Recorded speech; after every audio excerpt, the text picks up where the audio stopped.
Welcome to the Friedman Group presenting Behavioral Standards and Best Practices, training for the on-the-ground manager.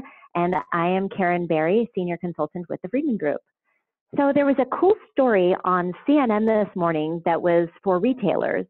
It's this heat sensing technology that you can set up in the store, and it makes a heat map, a body heat map, where to figure out where a customer is stopping, where do they interact with associates, and then they create an analytics so you can compare them to sales. So you can see items that people look at and then choose not to buy. You can look to see where are people spending most of their time in the store. Pretty cool, right? You don't need it.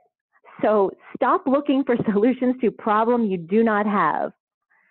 It's time to get to the basics and build the foundation of your house before you start hanging up the pictures. If you can't get your team to go beyond, "Hi, can I help you find anything today?" You probably don't need heat sensory technology to figure out your biggest problems and make a difference in your business.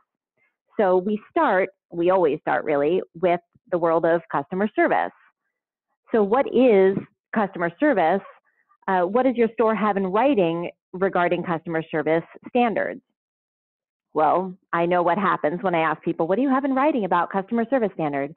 People will say, well, Karen, I have this 384-page manual, and it's very detailed, and it all starts with a smile and a positive attitude. Really, because how are you holding people accountable to that? Or I hear, well, Karen, we believe in creating a family environment. Every customer should be treated like mom. Yeah, that's not good enough either. It's a vision, not a standard. Well, and of course there's always, hey, Kelly, you didn't treat that woman like family. Yeah, I did. I hate my family. But more so, it's just not quite specific enough to tell us what does that mean and what does customer service really look like. If your customer service standards are a book or they're a subjective mission statement, it's not a solution. It's definitely time to get a little bit more real. If we're concerned about why don't they do it, meaning whatever we want them to do, the question is not why don't they do it, it's have I truly asked them to do it? When you're looking for results, those results come from the statistics, the items per transaction, the sales per hour, your conversion rate. Those statistics are then the result of behaviors with your salespeople interacting with associates on the selling floor. These are the most important behaviors we have. What are those behaviors with the customers on our selling floor that can then become our standards? So it's time to get a little bit real with some customer service standard therapy. Here's step one. Don't focus on attitudes. You cannot with certainty correct a salesperson's attitude. You can with certainty correct a salesperson's behaviors. Now, what do I mean by that? Well, have you ever tried to talk to somebody about their attitude? You've got a bad attitude. No, I don't. Yes, you do. No, I don't. Yes, you do. That was a very productive conversation. There's nothing we can do about attitude. Attitude can't be fixed, and that's not really our problem. Behavior can be fixed.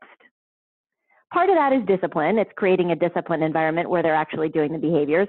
Part of it, frankly, is hiring. We need to hire the right types of people. We're so concerned with people who have experience that we forget that sometimes we spend so much time unteaching all of the bad experience they have that we never really get farther than that. But let's go backward a little bit and figure out which behaviors actually matter to you, which behaviors you want to change in them. Here's the bottom line. To run a store successfully, you need to have standards and be able to maintain them consistently over time by controlling the related behaviors. One of the biggest reasons that managers fail is because they manage on something other than statistics or objective measures. However good those standards may be, we still have to break it down into what do they do to maintain that standard. So let's give an example of that. Let's say that your standard is the POS area, the cash wrap, needs to be kept neat and clean. Well, that sounds like a pretty good standard, doesn't it? Fair. Well, how well does it work?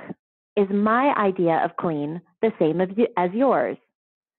If I were really going to break it down and think of what are the behaviors that I want in place to keep that standard of keeping the cash wrap clean, maybe I would say something like the cash wrap should contain between 2 and 4 black pens, between 1 and 2 red pens, 1 pencil.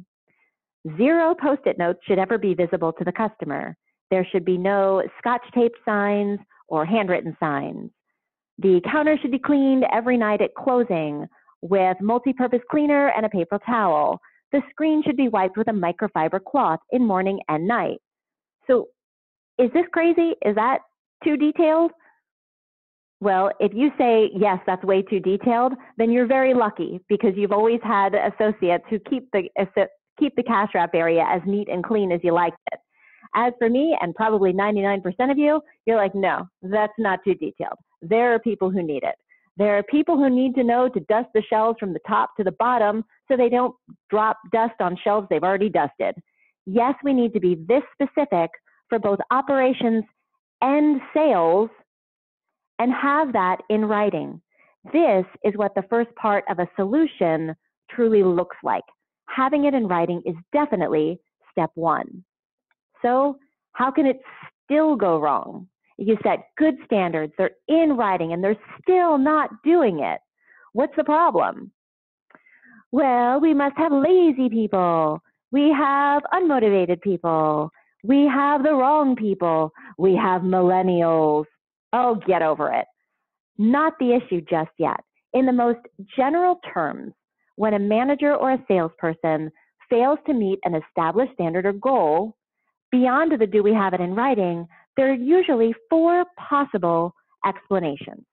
They are constraints, barriers, validation, and willingness. And I'll give a little example and a rundown of each one. Let's say that you establish a standard where you're going to greet every customer within 5 seconds. Well, good luck with that, first of all. Let's talk about the constraints. The constraints are perceived blocks from accomplishing that. So, for example, your associate may say, well, you gave me a list of things to do, so that's why I didn't get it done. I couldn't greet the customers because I have stuff to do.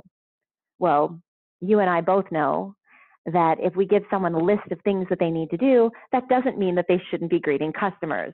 So that's just a perceived block to getting that task done. That's a constraint. Next, there are barriers, which are more realistic blocks to getting something done. For example, say you gave them a task that they needed to complete then and there in the back room. They can't see the front, or if they can, it's still like a 20-second walk to the front of the store.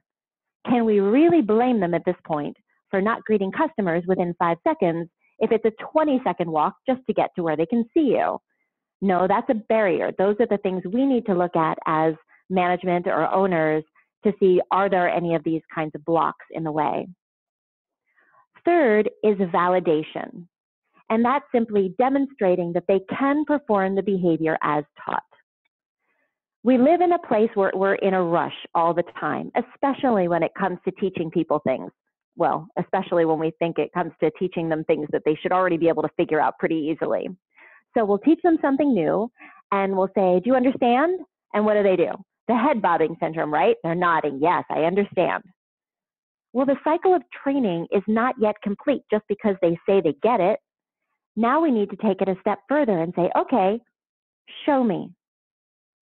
Every single thing that is taught, we need to have them demonstrate that they're capable of demonstrating the behavior, doing the action, filling out the paperwork, completing the transaction, whatever it is, they need to show that they can do it and confirm that they know how.